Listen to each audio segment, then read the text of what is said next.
Bank ఖాతా కలిగి ఉండడం ప్రతి ఒక్కరికి అవసరం.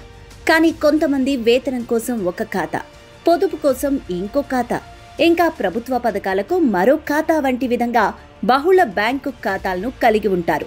ఇలా ఎక్కువ ఖాతాలు ఉండడం వల్ల కొన్ని సమస్యలు తలెత్తుతున్న నేపథ్యంలో రిజర్వ్ బ్యాంక్ ఆఫ్ ఇండియా తాజాగా కొత్త మార్గదర్శకాలు విడుదల చేసింది. ఈ కొత్త నిబంధనలు ఎందుకంటే విద్యుత్ బిల్లులు, జీతాలు, రుణాలు, పెన్షన్, నిధులు వంటి అన్ని ఆర్థిక కార్యకలాపాలు బ్యాంకుల ద్వారానే జరుగుతున్న ఈ కాలంలో చాలా మందికి ఒకటి కంటే ఎక్కువ ఖాతాలు ఉండడం సాధారణం. అయితే వీటిలో కొన్ని ఖాతాలు వినియోగంలో లేకపోవడం వల్ల అవి నిష్క్రియ ఖాతాలుగా మారిపోతున్నాయి.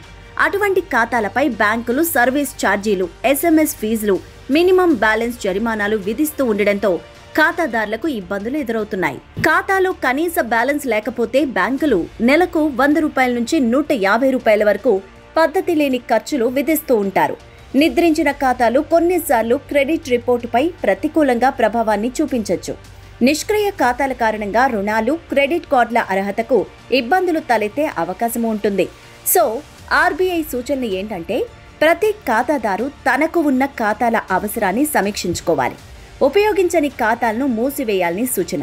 ప్రధానంగా ఉపయోగించే ఖాతాల్లో కనీస బ్యాలెన్స్ ఉండేలా చూసుకోవాలి. అన్ని ఖాతాల్లోనూ కాలక్రమేణా లావాదేవీలు జరపడం ద్వారా నిష్క్రియత నివారించాలి.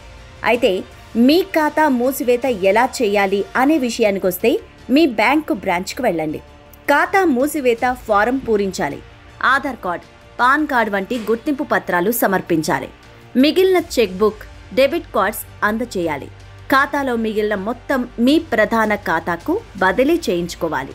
నిబంధనలు పాటించకపోతే ఏం జరుగుతుంది అనే విషయానికొస్తే చెల్లింపులపై ఫెయిల్యూర్, ఆధార్ లింక్ వ్యవధుల్లో సమస్యలు, ప్రభుత్వ సబ్సిడీలు జమ కాకపోవడం, క్రెడిట్ స్కోర్ తగ్గిపోవడం ఇలాంటివన్నీ జరుగుతాయి.